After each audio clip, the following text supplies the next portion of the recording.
अच्युतानंद दास जी की भविष्यवाणी और संत रामपाल जी महाराज की लीलाओं से यह स्पष्ट होता है कि सर्व ब्रह्मांड का स्वामी यानी जगन्नाथ प्रभु के वर्तमान अवतार संत रामपाल जी महाराज हैं।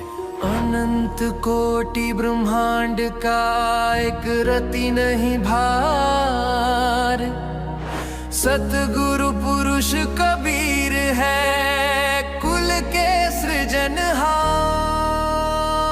दर्शकों, आइए आपको एक और अद्भुत भविष्यवाणी से रूबरू कराते हैं। संत भीमभोई जी की ग्रंथावली पुस्तक बृहत भजन माला द्वितीय भाग 290 नंबर भजन पर संत ने क्या भविष्यवाणी करी ही। अलेख महिमा स्वामी विजय संसारे क्लेश पाउछंती भक्तों को निमंत्रे। यहाँ पर कहते हैं कि स्वयं अलेख महिमा स्वामी ये कलियुग को समाप्त करने के लिए संसार पर विजय करेंगे और भक्त की स्वयं भविष्यवाणी करेंगे। अलेख महिमा स्वामी विजय संसारे क्लेश पाउछंती भक्तों को निमंत्रे। यहाँ पर कहते हैं कि स्वयं अलेख महिमा स्वामी ये कलियुग को समाप्त करने के लिए संसार पर विजय करेंगे और भक्त जनों को उद्धार करने के लिए भक्तों के लिए वो देह धारण करके खुद कष्ट पाएंगे, नाना प्रकार के क्लेश पाएंगे। स्वयं भगवान प्रत्यक्ष देही स्वरूप होकर धरती पर लीला करेंगे तो वो सभी भक्त सुजन आत्माओं को मुक्ति प्रदान करेंगे और वो स्वयं आत्माओं को मुक्ति देने के लिए मुक्ति पसरा लेकर आए हैं इस कलियुग की लीला समय पर। जो भी भगवान के शरण जा पाएगा वो सुनिश्चित ही मुक्ति प्राप्त कर पाएगा। चिन्नी भजी भजे हो जो उनको पहचान पाएगा, पहचान पाने के बाद जो उनको भजन करेगा वो ही अवधूत की बड़ा होगा, अर्थात अवधूत की संतान कहलाएगा। जितने भी भक्त सुजन शिष्यजन उनके शरण में जाएंगे, उनके आश्रय लेंगे, उन्हीं को ही भजन करेंगे, सब उन्हीं के पुत्र संतान कहलाएंगे और सभी मुक्ति पसरा को प्राप्त करेंगे उन्हीं से। बेलहु लागी अच्छी अक्षय ब्रह्म कला, हेड़ा कले सहजे बुढ़ी जीवटी भेड़ा।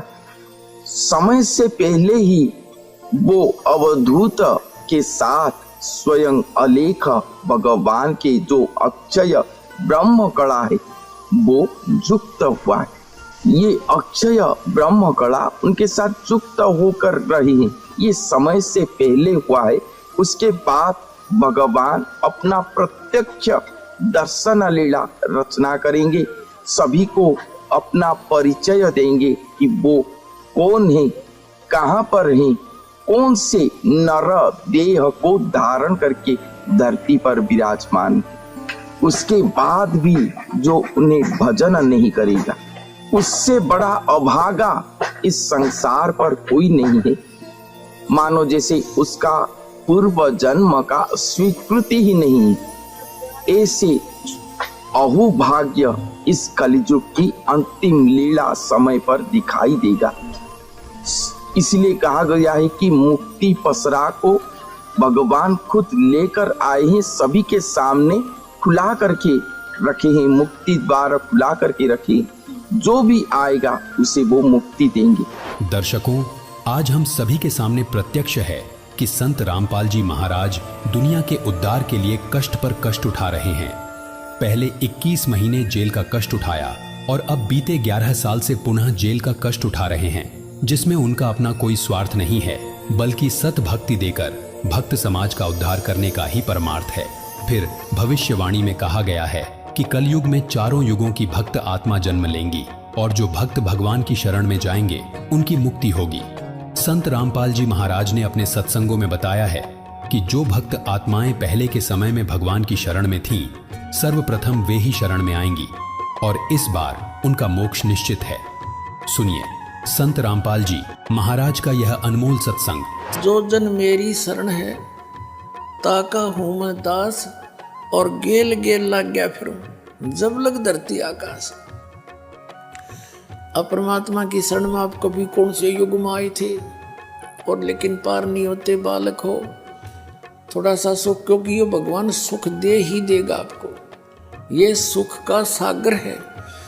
और उस सुख को पाकर हम फिर भूल जाते हैं भगवान को। यह सबसे बड़ी बीमारी है हमारे। अब किसी का भ्रम ना रहना चाहिए। देखो